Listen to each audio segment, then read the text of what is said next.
రజోగుణ సంబంధమైన శరీరం. ఎందుకంటే పని మొదలుపెట్టగానే, కర్మయోగం అంటే పని మొదలుపెట్టగానే రజోగుణం వచ్చేస్తుంది. ఎందుకంటే అదే పని ఇంకోటి చేస్తాడు, అదే చెప్పులు ఇంకొకటి పుడతాడు, అదే పాఠం ఇంకోటి చెప్తాడు, అదే ప్రసంగం ఇంకోటి చేస్తాడు, అదే కావ్యం ఇంకోటి రాస్తాడు, పోటీ వచ్చేస్తుంది. వారిది బాగుందా, నాది బాగుందా. ప్రజ్ఞాభారతి వారు వారం రోజులుగా సభలు పెడుతున్నారు. నా ప్రసంగం ఏదో నేను చేయాలి, అంతవరకే నా బాధ్యత. నిన్న ఎవరు మాట్లాడారు, మొన్న ఎవరు మాట్లాడారు, ఏమంటే నా ప్రసంగానికి స్పందన ఎలా ఉందండి అని నేను అడిగాను అంటే నాకు వివేకానందుని గురించి మాట్లాడే అర్హత లేదన్నట్టే లెక్క. వారు సంతోషిస్తే ఆ విశ్లేషణ ఏదో వారు చేస్తారు, చాలు. అది మనకు అవసరం లేదు. దాంతో అన్నీ బాగుండేవే మనకు కావాలి. వారం రోజులు అంత పెడతారు, వారం రోజులు అందరి ప్రసంగాలు బాగుండాలి, అన్ని చైతన్యాన్ని కలిగించాలి. ప్రసంగం బాగుండడం అంటే సంగీతంలో పాట పాడినట్టు కీర్తన బాగా పాడిన కీర్తన పాడతాడు, తర్వాత మన బుర్ర ఆ కీర్తన పాడతాడు. వాడి ప్రవర్తన మంచిది కాదు. వాడు శుభ్రంగా వేసుకుని పాడుతున్నాడు అక్కడ, నువ్వేమో కీర్తన బాగా పాడేటట్టు. చాలా పాడాడు కీర్తనకు ముందు. మనకు మా చిన్నతనంలో పల్లెటూరులో డ్రామాలు వేసినప్పుడు అనేవారు, వేదిక ఎక్కగానే శ్రీకృష్ణుడు వేసేవాడు, అర్జునుడు వేసేవాడు, గయోపాక్షి అని ఉందనుకోండి, వై 5:30 అనేవాడు. పక్క నుంచి మా ఫ్రెండ్ ఉండేవాడు, వేసాడు వీడు 3:30 వేసాడు, పైకి వెళ్ళి 5:30 వేయమంటున్నాడు అనేవాడు. 5:30 శృతి, అంతకుముందు 3:30 వేసాడు. ఇక్కడ 5:30 మామూలుగా 5 వేస్తారు శృతి, 6 కష్టం అండి. 5:30 6 కష్టం. కానీ వాడికి మంచి ఊపు రావడం కోసం కృష్ణుడికి 5:30 వేస్తాను, నాకు 5:30 6 అనేవాడు. అంటే కింద నుంచి మావాడు ఏమన్నా అంటే ఒకటి సరదాగా, అవును రా వీడు 3 వేసాడు, పైకి కాలేయమంటున్నాడు అనేవాడు. అర్జునుడు పాత్ర దాని ఔన్నత్యం, కృష్ణుడు పాత్ర ఔన్నత్యం అయితే పుచ్చుకుంటాడా? ఆయన అడిగితే ఏమంట, మేము ఎలా వేసామో చూడండి, పద్యం ఎలా పాడడం, మేము ఏం పుచ్చుకుంటే మీకెందుకు అంటాడు. పైగా ఇంకో రహస్యం ఏంటంటే ఆ పుచ్చుకోవడం వల్లే పాడగలిగే ఉంటారు, నమశివాయ. ఇంకోటి తయారవుతాడు ఇలాగ. అంటే గయోపాఖ్యానంలో కృష్ణ పాత్ర అర్జునుడు పాత్ర వేసిన వాడి జీవితంలో దెబ్బలాడుకోవడం మాననట్టే. ఎందుకంటే దుర్వ్యసనాల కారణంగా, దురాశల కారణంగా మాననట్టే. ఎన్ని కావ్యాలు రాసినా, ఎన్ని ఉపన్యాసాలు ఇచ్చినా, ఏం చేసినా దురలవాట్లు పోతాయని, మనిషి మంచివాడు అవుతాడని మనం చెప్పలేమండి. అతను ఆత్మ విశ్లేషణ చేసుకుంటేనే అవుతుంది. అదే రాజకీయం. ఆ చేసుకోవాలంటే ఏ గుణాలు మానసికంగా కలిగి ఉండాలి, ఏ లక్షణాలు శారీరకంగా కూడా కలిగి ఉండాలి చెప్పడమే రాజయోగం. ఇది కొంచెం విస్తృతంగానే ఉంటుంది. యమనియమాసన ప్రాణాయామ ప్రత్యాహార ధారణ ధ్యాన సమాధ్యష్టాంగా, ఈ అష్టాంగములనే రాజయోగంలో ప్రధానంగా చెప్తారు. 8: యమం, నియమం, ఆసనం, ప్రాణాయామం, ప్రత్యాహారం, ధారణ, ధ్యానం, సమాధి. ఈ 6 గురించి మనం చెప్పుకోకపోతే రాజయోగం మనకు తెలియనట్టే లెక్క. ఏమిటి 6? యమం అంటే యమధర్మరాజు అందరినీ అదుపులో పెట్టారు. యమం అంటే అదుపులో పెట్టాలి, వీటిని అదుపులో పెట్టాలి. అహింసా సత్యం అస్థేయం బ్రహ్మచర్యో అపరిగ్రహక, ఈ 5 కలిగి ఉండడం అంటే మనస్సును అదుపులో పెట్టుకోవాలి. మనస్సును అదుపులో పెట్టుకోవాలంటే ఈ 5 గమనించాలి. అహింసా సత్యం అస్థేయం బ్రహ్మచర్యో అపరిగ్రహక, ఇవి యమం. నియమాలేమిటి? శౌచ సంతోష తపస్వాధ్యాయేశ్వర ప్రణిధానాన్ని నియమాక, ఈ 5 నియమానికి సంబంధించి. ఆ పైన ఆసనాలు, యోగాసనం, ఆ పైన ప్రత్యాహారం, ఆ పైన ధారణ, ఆ పైన ధ్యానం, ఆ పైన సమాధి, ప్రాణాయామం, ప్రత్యాహారం. అవి వరుసగా చెప్పుకోండి. ఇందులో మొదట వివేకానందుడు రాజయోగాన్ని గురించి చాలా విస్తృతంగా మాట్లాడాడని చెప్పాను కదండి. నేను చాలా ఉపన్యాసాలు ఆయన రాజయోగం మీద ఇచ్చాను. ఎందుకంటే రజోగుణమే ప్రధానం దేశం నాశనం కావడానికి. అది సరిగ్గా అలాగని రజోగుణం లేకపోతే దేశం అభివృద్ధి కూడా అవుతుంది. మనిషి అభివృద్ధి చెందాలన్నా రజోగుణమే. మనిషి నాశనం కావడానికి దారి చూపించేది కూడా రజోగుణమే. అంచేది మనం దాన్ని ఏం చేయాలి? కూరగాయలు కోసుకునే కత్తిలాగా జాగ్రత్తగా ఉపయోగించుకోవాలి. తీసేద్దామంటే కుదరదు. వంటింట్లో చేతులు తెగే ఆయుధాలు లేకుండా వంటింట్లో పని నడవదు. నా పోటీకాడికి కవిత్వం రాసుకోవడం, ఉపన్యాసం ఇవ్వడం నడవచ్చు. నాకు కత్తులు, కటార్లు, చాకు, బ్లేడు ఏం అవసరం లేదు. కానీ ఇంట్లో వంట చేసేటువంటి ఇళ్ళకి కోసేటువంటి సాధనం చాకో, బ్లేడో ఏదో ఒకటి లేకుండా అక్కడ పని నడవదండి. అక్కడ మరి ఆవిడ వేలు కోసుకుంటే, లేదు కోపం వచ్చి ఆవిడ మీద ప్రయోగిస్తే, లేదు ఆవిడ మీద ఇంకొకరు ప్రయోగిస్తే జరిగిపోతుంది అక్కడ కురుక్షేత్రం. కానీ మరి ప్రపంచమంతటా ఎన్ని వంటశాలలు ఉన్నాయి, అన్నింట్లోనూ ఆడవాళ్ళు మగవాళ్ళు ఎవరో ఒకరు వంట చేస్తున్నారు. పైగా ఈ కోసేటువంటి సాధనాలు ఈ మధ్య మాడ్యులర్ కిచెన్స్ వచ్చాక బాగా పెరిగాయి. ఇదివరకు ఏదో ఒకటే ఉండేది, కత్తిపేటే. కత్తులు ఉండేవి కాదండి, కత్తిపేట. దాంతో ఎవరినైనా నరకాలన్నా కూడా చాలా కష్టమే, చాలా శ్రమ కూడా. ఇప్పుడు అలా లేదు. శుభ్రంగా రకరకాల నైఫ్లన్నీ పట్టుకొచ్చి నైస్గా వంటింట్లో పెట్టేస్తున్నాయి. ఏమన్నా అంటే కూరగాయలు కోసుకోవడం అని చెప్పొచ్చు. వాడి ఆకారాలు చూస్తే అలా లేవు. ముందు రకరకాలు వచ్చాయి. అసలు చాకుల్లోనే 16 రకాలు ఉండడం చూశాను నేను వంటింట్లో. మా ఇంట్లో కాదండి, అర్థం చేసుకోవాలి. చాకుల్లో 16 రకాలు. ఇన్ని ఎందుకు అంటే అంతే అంతే, ఎందుకు అంతే. రేపు పొద్దున ఏం చేస్తారో తెలియదు వీళ్ళు. ఇదే రజోగుణం. అంచేతను ఈ ఆసనాలు, ప్రాణాయామం చేయడం, ప్రత్యాహారం, ధారణ, ధ్యానం, సమాధి, ఈ 8 యోగాలు పాటించడం ద్వారా రజోగుణాన్ని సద్వినియోగం చేసుకోవాలి. తొలగించొద్దు. తమో గుణాన్ని తొలగించుకోవచ్చు. తొలగించడమే మంచిది. సుమారుగా 90%, అది కూడా 10% ఉండాలి. ఎందుకంటే తమో గుణం అంటే నిద్ర అవి ఉన్నాయి. నిద్ర ఉండాలిగా మనిషికి. మరి హింసా ప్రవృత్తి ఉంటుంది తమో గుణం. కానీ హింస మనం చేయకూడదు. కానీ ఎదుటివాడు చేసినప్పుడు మనం చేయక తప్పదు. యుద్ధం వచ్చినప్పుడు యుద్ధం చేయకుండా ఎలా ఉంటాం? భగవద్గీత అంతా అందుకోసం. యుద్ధం వచ్చినా సరే నువ్వు చేతులు కొట్టు కూర్చోవడం చేతకాంత అనమాట. మనం చేయొద్దు యుద్ధం. భారతీయ సిద్ధాంతం మీద ఇప్పుడు వివేకానందులు సహా మహర్షులు అందరూ చెప్పినమాట. భారతీయులు ఎప్పుడూ మొదట యుద్ధం చెయ్యం, కానీ యుద్ధం వస్తే ఆగదు. సద్గురు శివానందమూర్తి గారు చెబుతారు మహత్తరమే అనమాట. యుద్ధం మన వల్ల ఎప్పుడూ రాకూడదు, కానీ యుద్ధమే వస్తే మొదటి బాణం మనమే వెయ్యాలన్నాడు. ఎందుకంటే మొదటి బాణం వేసే అవకాశం శత్రువుకి ఇస్తే వాడు బాణానికి మనం చనిపోతే ఇంకా బాణం ఎవరేస్తారండి ఇక్కడ. అందుకని యుద్ధం మన వల్ల రాకూడదు, కానీ యుద్ధమే వస్తే మనమే మొదటి బాణం వేయాలి. వ్యూహం అలాగే ఉండాలి. వాడికి అవకాశం వేయద్దు, మనమే వెయ్యాలి. నువ్వు చేస్తావు నాకు తెలుసు అన్నట్టే ఉండాలి. అంతే. నువ్వు చేశాక నేను చేస్తానని చేశాక మనం పోతే అంటే మనం హింస మానినా ప్రపంచమంతా హింస ఆగిపోతుంది. ఏం లేదండి.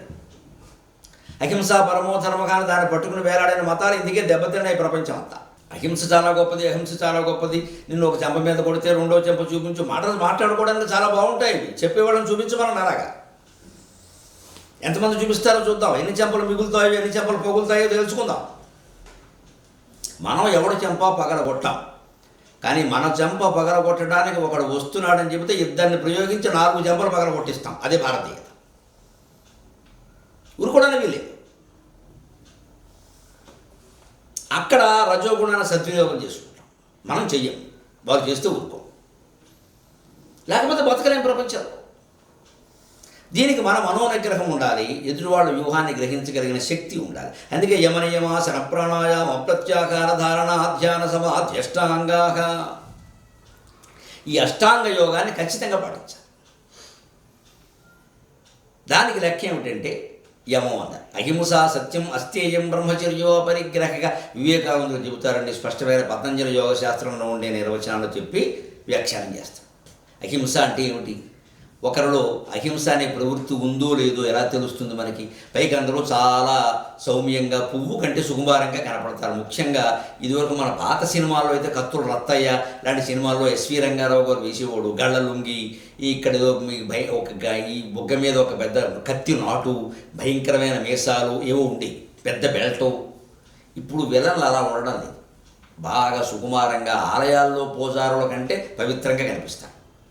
శుభ్రంగా మర్డర్లు చేసేస్తాడు. అంచేత అతనిలో హింసా ప్రవృత్తి ఉందా అహింసా ప్రవృత్తి ఉందా అని అతన్ని అడగకూడదు. అతని అనుచరులను అసలే అడగకూడదు. కుటుంబ సభ్యులను కూడా అడగకూడదు. మా ఆయన చాలా మంచివాడని చెబుతారు. పచ్చి రౌడీ భార్య కూడా అలాగే. ఎందుకంటే ఆవిడ పతివ్రత, ఆవిడకి నమస్కారం చేయాలి. మనం ఏం చేస్తాం? ఆవిడ అలాగే చెబుతుంది. ఆవిడని అడగడమే మన తప్పు. అభిప్రాయం చెప్పవలసింది ఆవిడ కాదు. ఎలా తెలుసుకోవాలి? యోగశాస్త్రంలో చెబుతారు. వివేకానందుడు దాన్ని చెబుతారు. అహింసా ప్రతిష్టాయాం తత్సన్నిధౌ వైరత్యాగ. ఒక వ్యక్తి హింసాత్మక భావాలతో తానే దాడి చేసే ఉద్దేశంతో ఉన్నాడా, లేదు అహింసనే పాటిస్తూ ఇతరులు దాడి చేస్తే తప్పదు కదా, నన్ను నేను రక్షించుకోవాలి కదా, పెనకక ప్రాణరక్షణ ఉపేక్ష అనొచ్చుట పాపం అని ఆముక్తమాల్యతలో చెప్పారు కదా, మన పురాణాల్లో ఉంది కదా. ప్రాణం మీదకి వచ్చినప్పుడు తప్పనిసరిగా మనం దెబ్బలాడవలసిందే, ప్రాణాన్ని కాపాడుకోవలసిందే. శరీరమాద్యం కలు ధర్మ సాధన.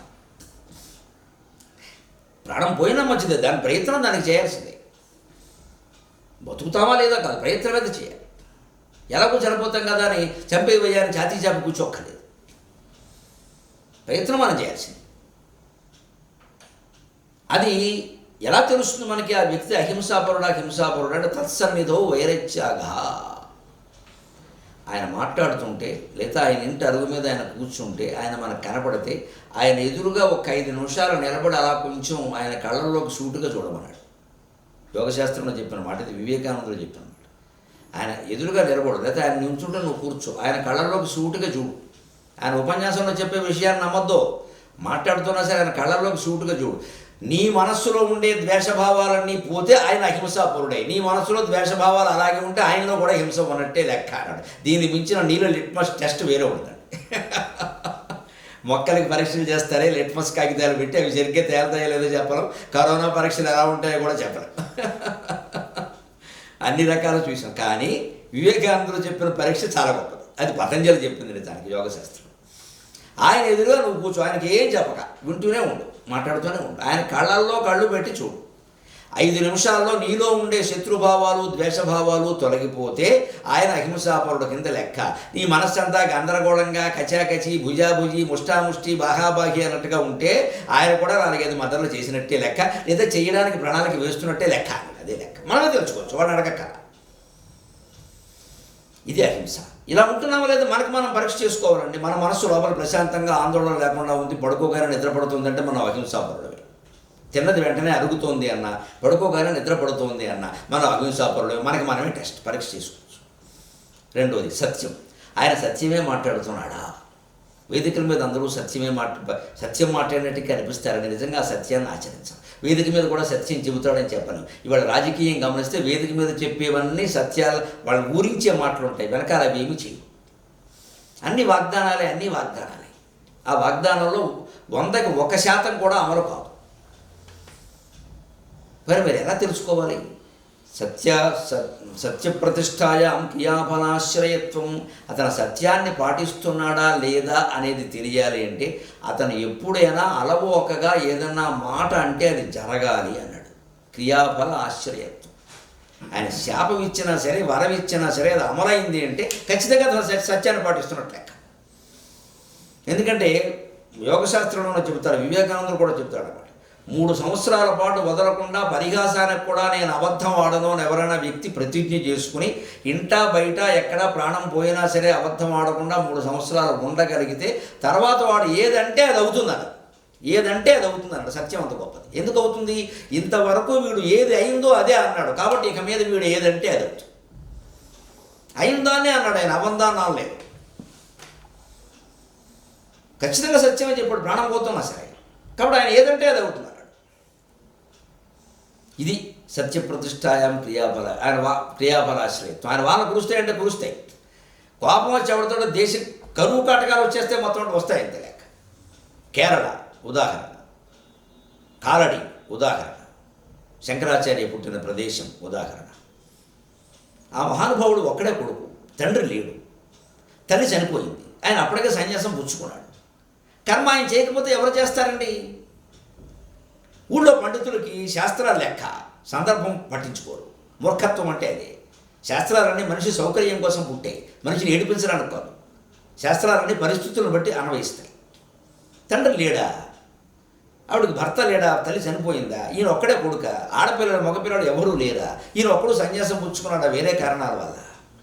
తల్లి పోతే ఆయన వచ్చాడు. ఆయన కాకపోతే కర్మ ఎవరు చేస్తారని ఊళ్ళో వాళ్ళు ఎవరు చేయరా అంటే ఊళ్ళో వాళ్ళకి పట్టుదల ఏమిటి అంటే వీడి శంకరాచార్య అనేవాడు, వీడికి పేరు వచ్చేసింది దేశం అంతా కాబట్టి, 30 ఏళ్ళు అప్పటికే ఉన్నాయి కాబట్టి వీడి తల్లికి ఎవడు కర్మకాండ చేయకుండా దిక్కుమాలిన శవంలో ఆవిడ పడిపోవాలి. ఇది అసూయ. ఆయన ఒళ్ళు మండి ఆయన తల్లి శవాన్ని ఆయనే మోసుకుని ఇంటి పెరట్లో పాతి పెట్టాల్సి వచ్చిందండి, దహనం చేయాల్సి వచ్చిందండి. కానీ ఒళ్ళు మండి ఆ ఊరికి శాపం ఇచ్చాడు. ఇక నుంచి ఈ ఊళ్ళో బ్రాహ్మణులందరూ వాళ్ళ ఇంట్లో ఎవరు చనిపోయినా ఇంటి వెనకాలే అంత్యక్రియలు, మీకు శ్మశాన వాటిక ఉండదు అన్నాడు. మీరు ఇప్పుడు కారడి వెళ్ళి చూసుకోండి, ఇప్పటికీ అదే ఆచారం అమలవుతుంది. మహానుభావుడు వాక్కంటే అంతే. ఇది సత్య క్రియాఫలాశ్రయత్వం. ఇప్పుడు ఎవరు పాటించమని చెప్పారు? వాళ్ళని పాటించకుండా ఉండొచ్చు, చట్టాలు వారికి అనుకూలంగా ఉంటాయి. కానీ శంకరాచార్య అనేటువంటి భక్తితో పాటుగా వారి భయం ఎలా ఉంది? అమ్మో ఆచార్యస్వామి శాపమ్మ, తప్పదమ్మ అని అనుభవిస్తున్నారు. అలా శాపం వరాలిచ్చినవి అయినవి ఎన్నో ఉన్నాయి మనకి, అనుగ్రహించినవి. ఊరికే అలవోకగా నీకు ఇది జరుగుతుందయా పర్వాలేదయా అని జాలితో ఆయన అన్నా జరుగుతుంది. ఎందుకంటే సత్యాన్ని పట్టుకున్నాడు ఆయన.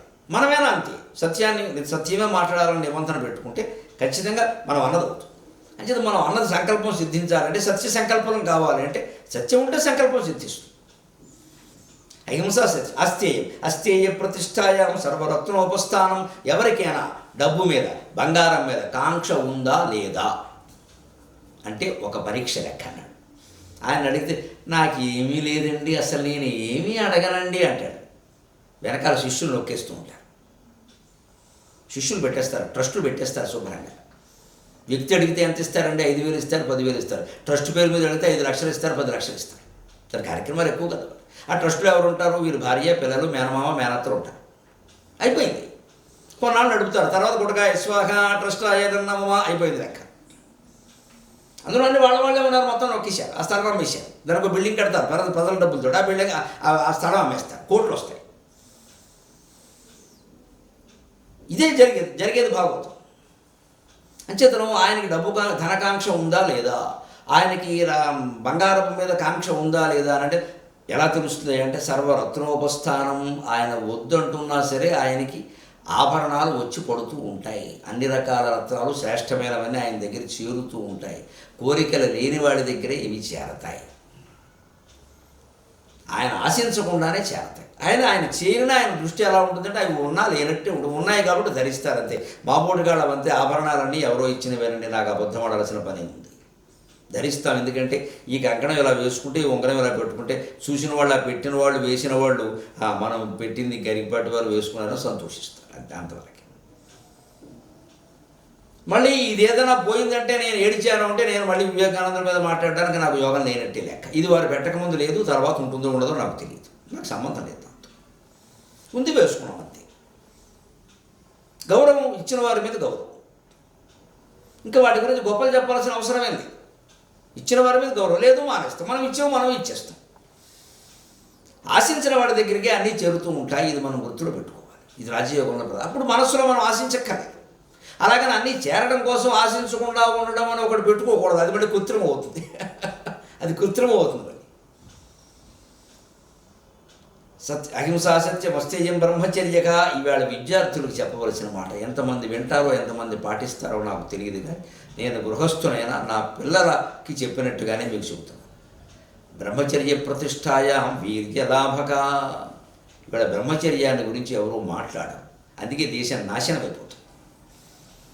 విద్యార్థి దశలో ఉన్నంతసేపు 25 ఏళ్ళు దాటి తల్లిదండ్రుల సంబంధం చూసి పెళ్లి చేసే వరకు అమ్మాయికి అబ్బాయి స్పర్శ, అబ్బాయికి అమ్మాయి స్పర్శ మహాపాపంతో సమానమండి. ఉండకూడదు అసలు. ఇవాళ మొత్తం అందరినీ కలిపి కూర్చోబెట్టి చదివిస్తాం. ఓ బండి ఎక్కిపోతున్నారు, ఎక్కడికి పోతారో తెలియదు, ఏం చేస్తారో తెలియదు. ఏమన్నా అంటే స్వేచ్ఛ. ముందు సహజీవనాలు, తర్వాత అసలు జీవనం ఉంటుందో ఉండదో తెలియదు. పత్రికల్లో రాస్తున్నారు సహజీవనం చేయాలి. వాడికి పెళ్ళి, ఈవిడికి పెళ్ళి, సహజీవనం ఏమన్నా అక్రమ సంబంధం అని రాయాలి, వ్యభిచారం అని రాయాలి. అప్పుడే వాడు మానేస్తారు. లోకమంతా తిట్టాలి, కనపడితే మొహం మీద ఉమ్మేయాలి. నీకు పెళ్ళి అయింది కదా, ఏమీ రోగమని అన్నారు. సహజీవనం అదేదో పెద్ద గొప్ప మాట అది. ఇలా మనం దుర్మార్గాలని, దుర్వ్యసనాలని అందమైన పదాలతో అలంకరిస్తేనండి చాలా ప్రమాదం అండి సమాజంలో. తప్పును తప్పుగా చెప్పాలండి, మొహమ్మే చెప్పాలండి. ఈ పని చేసావు కాబట్టి నీ ఇంటికి రాను అని చెప్పాలండి అవసరమైతే. ఏం పర్వాలేదు, వాళ్ళతో బంధాలు తెక్కుపోనండి. ఏదో శరీరమే శాశ్వతం కాదు, వీడంతా వీడు బంధం ఎంత అలా చెప్పేది ఏమీ లేదు. వాడు ప్రపంచంలో ప్రసిద్ధుడైతే వాడు ఏం చేసినా బాగా, వాడు ఫేమస్సా కాదా అంతే. వాడు మంచివాడే కాదు మనకు అక్కల, ఇందాక చెప్పుకున్నట్టే వాడు ఫేమస్. వాడు 100 మందిని మార్చినా, 100 పెళ్ళిళ్ళు చేసుకున్నా, ఏం చేసినా బాగా, వాడు హత్య చేసినా బాగా, ఫేమస్ అంతే లెక్క. ఈ ధోరణిలోనే మార్పు రావాలి. పెళ్ళి అయ్యే వరకు బ్రహ్మచర్యం పాటించి తీరాల్సిందే. పెళ్ళైన తర్వాత కూడా బ్రహ్మచర్యం ఉంటుంది ఖచ్చితంగా. నా భార్యతో తప్ప నాకు సంబంధం లేదు వేరే ఎవరితో, నా భర్తతో తప్ప వేరెవరితో నాకు సంబంధం లేదు అంటే బ్రహ్మచర్యం. రేతస్సు ఋషుల భాషలో దాన్ని తేజస్సు అంటే. బ్రహ్మచారి అయిన విద్యార్థి విద్య మీద దృష్టి పెట్టి పూర్తిగా స్త్రీపరమైనటువంటి వాంఛలు, లైంగిక వాంఛలు మనస్సులో కలగకుండా జాగ్రత్త పడితే అతని రేతస్సు ఊర్ధ్వ మార్గంలో ప్రయాణిస్తున్నాడు. ఊర్ధ్వ రేతస్కుడు అంటారు. అది మొత్తం సహస్రార కమలం వరకు వెళ్ళే అవకాశం ఉందండి. బ్రహ్మజ్ఞానం బ్రహ్మచర్యంలోనే పొందొచ్చండి. అంత గొప్పది బ్రహ్మచర్యం. అంతేగా ఆ శక్తి ఉన్నవాడు కాబట్టి హనుమంతుడు సముద్రాన్ని లంఘించగలిగాడు. ఆ శక్తి ఉన్నవాళ్ళు కాబట్టి బ్రహ్మచారులందరూ పూర్వం నుంచి ఎప్పటి వరకు కూడా అనేక రకాల మామూలు వాడు చేయలేనటువంటి మహత్తర కార్యక్రమాలు చేయగలుగుతున్నారు. పాప పనులన్నీ మామూలే అని ఎలా అంటారండి? ఏ మామూలు ఇచ్చుకుంటారండి ఈ మాటలు మాట్లాడడానికి? బ్రహ్మచర్య ప్రతిష్టాయాం వీర్యలాభగా.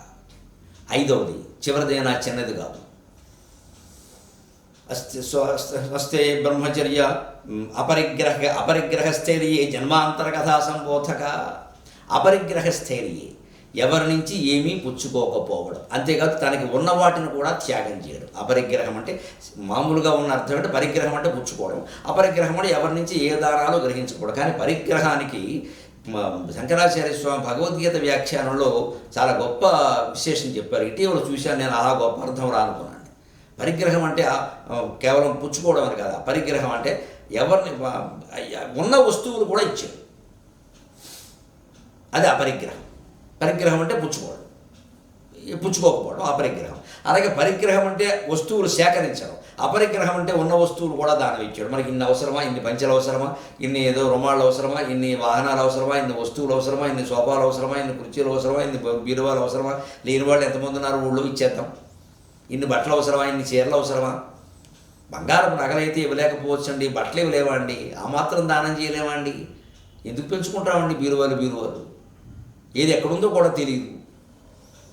కట్టుకుందామని ప్రయత్నిస్తే ఏది ఎక్కడుందో కూడా తెలియదే. ఇవి వెతుక్కోవడం ఒక గంట అవుతుంది. అదే 10-15 ఉంటే ఇంత శ్రమ అవుతే.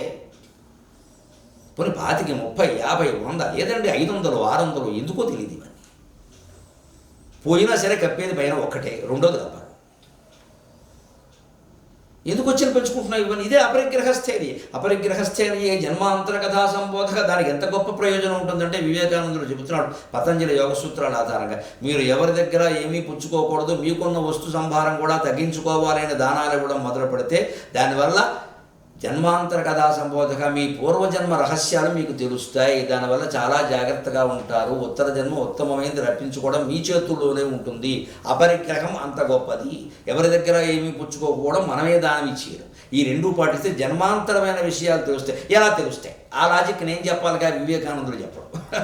ఆయనది పెద్ద ఉపన్యాసం. ఎలా తెలుస్తాయంటే, అసలు మనకి ఈ పూర్వజన్మ విషయాలు జప్తికి రాకపోవడానికి ఎంత ప్రయత్నించినా జప్తికి రాకపోవడానికి, ఈ జన్మవే రావడానికి కారణం ఏమిటంటే, ఈ జ్ఞాపకాలు లోపల బాగా బొగ్గు మసిపూసినట్టుగా లోపల బాగా పేరుకుపోయాయండి. మనం పేర్చుకున్న వస్తువులు, బంధాలు, కుటుంబ సభ్యులు, భార్య, భర్త, పిల్లలు, చదువు, ఉద్యోగం, డబ్బు, దశకం, గుడ్డు, గోద, పిల్ల, మేక ఇవన్నీ పెరిగిపోయాయి. దీనివల్ల చీకు చింత పెరిగాయి. ఎంతసేపు వీటి గురించి ఆలోచిస్తున్నాం. ఎవరి దగ్గర ఏమి పుచ్చుకోవడం మానేసామనుకోండి, మన దగ్గర కూడా ఇచ్చేయడం మొదలెట్టాను. వస్తువు ఎప్పుడైతే లేదో ఆలోచన లేదు, అంటే వాసన లేదు. వాసనలన్నీ నశించినప్పుడు మనస్సు ఏం చేస్తుందంటే, ప్రస్తుత జన్మ బాపత వస్తువులు, బంధాలు ఏమీ లేవు కాబట్టి గుర్తు చేసుకోవడానికి ఇంకా లోపలికి ఎడుతుంది. బోరుబావి తవ్వేటప్పుడు 100 అడుగులు తవ్వినా నీరు రాకపోతే ఏం చేస్తారు? ఇంకో 25 అడుగులు తవ్వుతారు. అవసరమైతే బాంబు పెట్టి పేరుస్తారు. అలా మనస్సు కూడా లోపలికి నాకేదో కావాలి, నాకేదో జ్ఞాపకం కావాలి. అయితే నేను మనస్సు ఎంతసేపు గతాన్ని గురించి ఆలోచిస్తుంది లేదా భవిష్యత్తుల గురించి ఆలోచిస్తుంది. దిక్కుమాలిన మనస్సు వర్తమానం గురించి ఆలోచించదు. అది దిక్కుమాలింది కాదు, చాలా తెలివైంది. ఎందుకంటే వర్తమానం గురించి ఆలోచిస్తే అది నశిస్తుంది. వర్తమానంలో మనస్సు ఉండదు. ఇప్పుడు మనస్సు ఎప్పుడు గతంలో లేదా భవిష్యత్తులో ఉంటుంది. వర్తమానంలో ఉంది అంటే మనస్సు లేదని అర్థం. మనస్సు లేనివాడే వర్తమానంలో ఉంటాడు. మనస్సు నశిస్తుంది. అక్కడ యోగ వాసిష్టం అంతా దాని గురించి చెప్తారు. మనోక్షయో మోక్షయేవ. అంటే వర్తమానం దానికి ఇష్టం. ఎందుకంటే ఎవరి మృత్యువును వారు కోరుకోనట్టే మనస్సు దాని మృత్యు ఉన్నది కోరుకోరు. అది గతంలో గడుతుంది లేదా భవిష్యత్తులో గడుతుంది. గతం లేదు, మనం అన్ని దానాలు ఇచ్చేసాం. భవిష్యత్తు అయిన వస్తువుల మీద మనకు ఆశ లేదు. ఉన్నవన్నీ దానం ఇచ్చేసాం, గతం లేదు. కాబట్టి అది చూసి ఇంకా గతం తవ్వుతుంది. అప్పుడు పూర్వజన్మ విషయాలు బయటకు వస్తాయి. ఎవరినో చూడగానే ఎక్కడో చూసినట్టుగా ఉంది, ఏదో అనుబంధాలు గుర్తొస్తుంది. ఈ అపరిగ్రహం ఇంత గొప్పది. ఇది యమం, నియమం. శౌచ సంతోష తపస్వాధ్యాయ ఈశ్వర ప్రణిధానాన్ని నియమాక. ఏమిటి 5 అంటే? శౌచము, సంతోషం, తపస్సు, స్వాధ్యాయం, ఈశ్వర ప్రణిధానం. ఏమిటి శౌచం? శౌచాత్ స్వాంగ జుగుప్సాపరై రసంసర్గ. చక్కని వ్యాఖ్యానం చేస్తాడు వివేకానందుడు దీనికి రాజయోగం.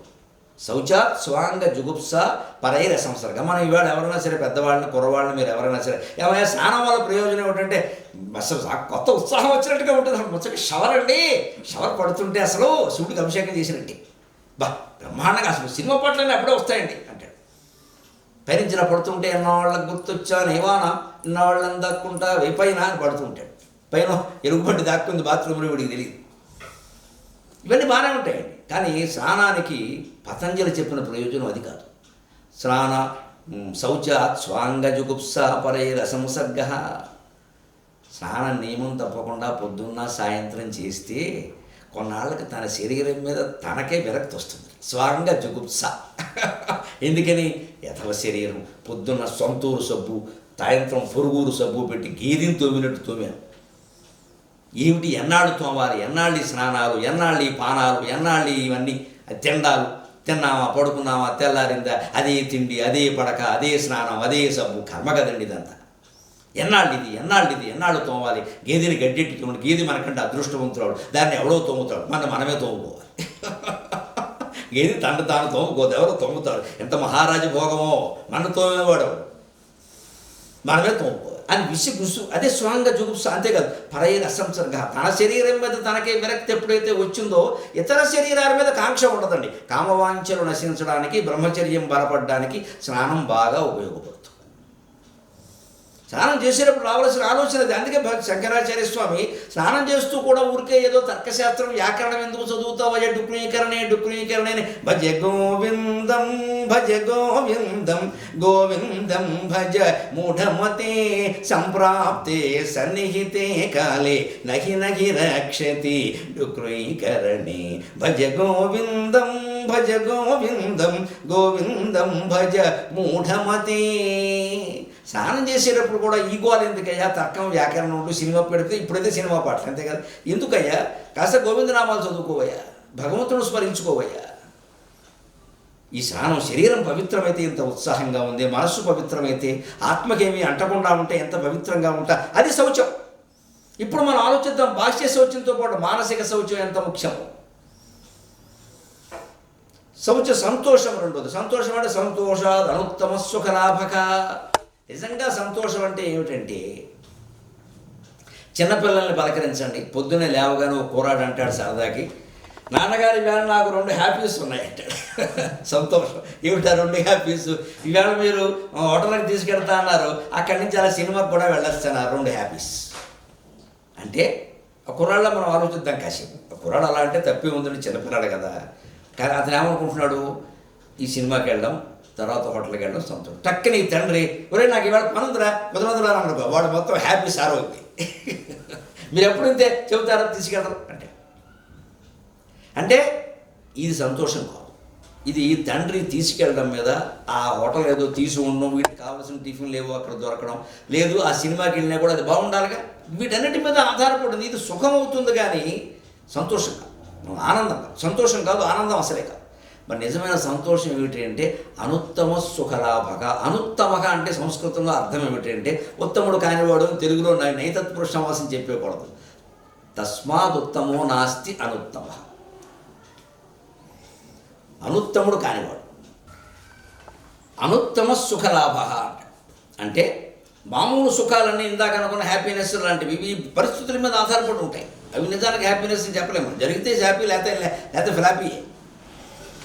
అనుత్తమమైన సుఖం అంటే దానికంటే ఉత్తమమైన సుఖం లేదు అంటే ఆత్మజ్ఞానం, ఆత్మానందం ఒకటి. దేనికంటే ఉత్తమమైన ఆనందం లేదు. ఆత్మానందం తనతో తాను లభించడం కంటే, తనలో తాను ఉండడం కంటే, తనలో తాను ఆత్మనిష్టతో ఉండడం కంటే ఆనందం ఎప్పుడూ ఉండదండి. వేరే ఆనందమే లేదండి. ఆత్మానందాన్ని మించిన ఆనందం, అదే బ్రహ్మానందం. అంచేది సంతోషాది అనుత్తమ సుఖలాభకం. సంతోషం, సంతృప్తి కలిగితే ఇంకా నాకేమీ అక్కర్లేదు అనుకుంటే అప్పుడు కలిగి ఆనందం నిజమైన ఆనందం. కానీ ఇది వస్తే నాకు ఆనందం, ఇది రాకపోతే నాకు దుఃఖం అనుకుంటే ఆనందం ఎక్కడ ఉంటుందండి? అంచేది సంతోషం నిజంగా ఉండాలంటే మనిషికి ఉంటే అనుత్తమమైన సుఖం కలుగుతుంది. దానికంటే ఉత్తమమైంది లేదు. అంత అత్యుత్తమం. ఒక రకంగా సంస్కృతంలో అనుత్తమం అంటే అత్యుత్తమం అన్నమాట. ఆ సంస్కృత భాష విధానం అలా. సంతోష తపస్సు. కాయేంద్రియ సిద్ధి అశుద్ధిక్షయ తపస అంటే తపస్సు చేస్తే నియమాలు పాటించి జలం మాత్రమే తీసుకుంటూ ఏదో ఒక పూటే భోజనం చేస్తూ కానీ నియమాలు దాన్ని పాటిస్తూ తపస్సు చేస్తే కలిసి వచ్చేది అంటే కాయేంద్రియ సిద్ధి. కాయము ఇంద్రియాలు సిద్ధి పొందుతాయి. ఎలాగ? అశుద్ధి క్షయాత్. శారీరకమైనటువంటి అశుద్ధి మాలిన్యాలన్నీ నశిస్తాయి తపస్సు తపో నియమాల వల్ల. అలాగే ఇంద్రియాల్లో ఉండే మాలిన్యాలు నశిస్తాయి. అందువల్ల ఇంద్రియ సిద్ధి కలుగుతుంది. ఇంద్రియాలకు సంపూర్ణమైన తేజస్సు వస్తుంది, శరీరానికి సంపూర్ణమైన తేజస్సు వస్తుంది. అందుకే తపస్సు చేసేటువంటి మహానుభావుల ముఖంలో బ్రహ్మవర్చస్సు ఉంటుంది. కాయేంద్రియ సిద్ధి అశుద్ధిక్షయా తపసక. స్వాధ్యాయం నియమంలో నాలుగోది. స్వాధ్యాయం అంటే స్వాధ్యాయ ఇష్టదేవతా సంప్రయోగ. స్వాధ్యాయం అంటే వేదం చదవడం అని ఒక అర్థం చెబుతారు, కానీ పతంజలి యోగ శాస్త్రంలో అర్థం అది కాదు. వివేకానందుడు చాలా స్పష్టంగా ఏం చెప్పాడంటే మంత్రజపం చేయడం అన్నాడు. ఇది మనలో చాలామంది అలవాటు చేసుకోవాలి. దయచేసి నేను దండం పెట్టి చెబుతున్నా, కులం లేదు, మతం లేదు, స్త్రీ పురుష భేదం లేదు, ఏమీ లేదండి. మంత్రజపం అందరూ చేయొచ్చు. ఇది మేము చదవచ్చా, ఇది మేము చేయొచ్చా అక్కడ ఎటొచ్చి ఆ మంత్రం సిద్ధి పొందినటువంటి గురువు ద్వారా ఉపదేశం పొందాలి. లేకపోతే భగవన్ నామాలు ఉన్నాయి. ఓం నమో భగవతే వాసుదేవాయ, నమో శివాయ, నమో నారాయణాయ, ఎవరైనా అనుకోవచ్చు మనస్సులో. దానివల్ల ఏం జరుగుతుందంటే స్వాధ్యాయ, నీ మంత్రజపం నువ్వు మనస్సులో ఎప్పుడు ఏమాత్రం ఖాళీ దొరికినా సరే చేస్తూ ఉండడం వల్ల ఇష్టదేవత సంప్రయోగ. నువ్వు దేవుడు ఏ రూపంలో కనపడితే నేను ధన్యుణ్ణవుతాను అనుకుంటున్నావో ఆ రూపంలో నీకు కనబడి తీరతాడు. త్యాగరాజస్వామికి రాముడి రూపంలో, పోతన గారికి సరస్వతీదేవి రూపంలో కనిపించినట్టే మనకి భగవంతుడు మనం అనుకున్న రూపంలో ప్రత్యక్షంగా సాకారంగా కనపడి తీరతాడు. అంత గొప్పది స్వాధ్యాయం. మంత్రజపం అందరూ చేయవచ్చు మనస్సులో చేస్తే. బయటికి చేయడం, ఎక్కడో కూర్చోవడం, దాని నియమాలు వేరుగా ఉంటాయండి. అవన్నీ నేను ఇప్పుడు మాట్లాడాను. కానీ మనస్సులో పెదవులు కూడా కదపకుండా మనస్సులో చేస్తే సర్వవేళలా సర్వులు జపం చేయొచ్చు. స్వాధ్యాయ తర్వాత ఈశ్వర ప్రణిధానం. సమాధి సిద్ధికి ఈశ్వర ప్రణిధానాత్. నియమంలో ఐదవదైన ఈశ్వర ప్రణిధానం, ఈశ్వరుని యందు సన్నిధానం, లీనమైపోవడం. ప్రణిధానం అంటే ఎలా కలుగుతుంది అంటే సమాధి సిద్ధికి ఈ ఆలోచన లేని స్థితినే సమాధి అంటాం. ఆ సమాధి సిద్ధించాలంటే ఈశ్వర ప్రణిధానం, ఈశ్వరునికి శరణాగతి చెందాలి. స్వామి నువ్వే కర్తవ్యం, నువ్వు చేస్తున్నావు అనేది ఏమీ లేదు. జరగనున్నది ఎట్లునో జరగక మానదు, జరగకూడనది ఎంత ప్రయత్నించనో జరగదు. కావున మౌనముగా ఉండటే శ్రేయస్కరం. ఆ మౌనంగా మనం పూర్తి ఆలోచనలు లేకుండా ఉండలేం కాబట్టి నమ శివాయ, నమో నారాయణాయ, శ్రీమాత్రే నమః. ఇది ఈశ్వర ప్రణిధానం. ఇది నియమం, యమ నియమం. ఆసనం, యోగాసనాలన్నీ ఉన్నాయి, మనం వివరించి చెప్పక్కల్లా. ప్రత్యేకించి అందులో సంఘశాఖల్లో ఉండేవారికి యోగాసనాలు బ్రహ్మాండంగా ఉంటాయి, నిత్యం వేయిస్తూనే ఉంటారు. ఆ ఆసనాల వల్ల ఏమవుతుందంటే శారీరక వ్యాయామం కాదండి. దయచేసి ఆ మాటలకు ఎక్కువ ప్రాధాన్యం ఇచ్చండి. ఏదో యువతుల్ని ఆకట్టుకోవడానికి కాస్త ఈ జిమ్కి వెళ్ళండి, అక్కడికి వెళ్ళండి అని చెప్పినట్టుగా ఈ ఆసనాల గురించి మాట్లాడుతుంది. ఈ సంపూర్ణ ఆరోగ్యం ఆసనాలన్నీ కూడా ఆత్మజ్ఞానం పొందడానికి. ఊరికే మనం ఏదో 6 ప్యాక్ 8 ప్యాక్ బాడీ తయారు చేయడానికి కాదు. అన్నింటిలోకి పద్మాసనం గొప్పది. కూర్చుందుకు కూడా సుఖంగా ఉంటుంది. అది యువకులు అయితే గంట సేపు చాలా సులభంగా కూర్చోగలుగుతారు, పెద్దవాళ్ళకు కొంచెం ఇబ్బంది. కానీ పైగా ఇదమిదమాసనం సుఖాసనం అని కొన్ని చోట్ల సందర్భాల్లో చెబుతారు. సుఖంగా కూర్చోమని చెప్పారు. మనకి ఏ ఆసనమైనా మనకి నడుము నొప్పి కలిగిస్తుంది, బాధ కలిగిస్తుంది అంటే వేయకూడదు. అందుకే ఆసనాలు ఎప్పుడు గురువుల సన్నిధానంలోనే వేయాలి, సొంత ప్రాక్టీసులు చేయకూడదు. అందుకే నేను వాటి గురించి ఎక్కువ మాట్లాడాను. కానీ యోగాసనాలు సంపూర్ణంగా ఆత్మజ్ఞానం పొందడానికి, శారీరక ఆరోగ్యం మానసిక ఆరోగ్యం రెండూ బాగుండాలి. సౌండ్ మైండ్ అనే సౌండ్ బాడీ అంటారు. ఆరోగ్యం సౌండ్ కాదు, ఆరోగ్యం శరీరం బాగుంటేనే మనస్సు కూడా బాగుంటుంది. శరీరం అనారోగ్యంతో కూడా మనస్సు కూడా ఇబ్బంది పడుతుంది కదా. అందుకని ఆసనాలు. యమనయం ఆసనం. ప్రాణాయామం చాలా ముఖ్యమైన మాట ఇది.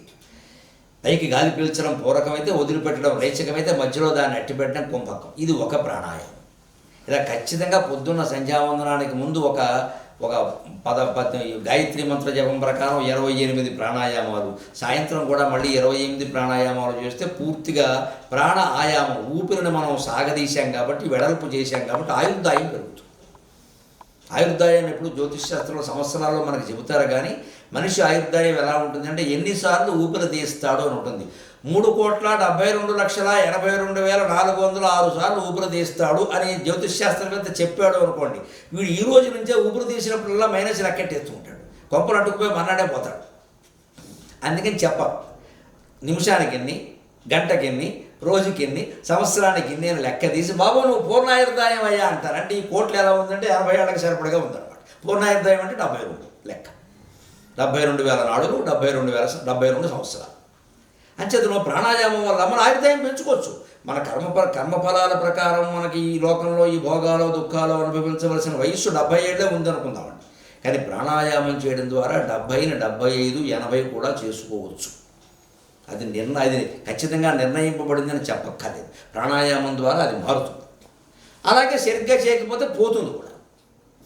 ఊపిరి మీద శ్రద్ధ పెట్టకపోతే తగ్గిపోతుంది కూడా. ఆయువు క్షీణిస్తుందంట. అంతే ఆయువు లెక్క. పెద్దవాడు వస్తే చిన్నవాడు లేచి నిలబడాలన్నారు. భారతంలో చెబుతారు శాంతి పర్వం. నీకంటే వయస్సులో పెద్దవాడు వస్తే నువ్వు టక్కన లేకపోతే నీ ఆయువు క్షీణిస్తుంది. ఎందుకంటే వాడు లోపల ఉండే జీవుడు లేస్తున్నట్టు, పైకి వీళ్ళు లేవట్లేదు. వాడు లోపల ఉండే జీవుడు పెద్దవాడు వచ్చారు పెద్దవాడు వాడు లేస్తున్నట్టు, వీళ్ళు లేవట్లా. అంటే ఆ జీవుడు శక్తి సన్నగా, ఆ జీవుడు లేద్దామని ప్రయత్నిస్తున్నాడు, వీళ్ళు లేవట్లేదు.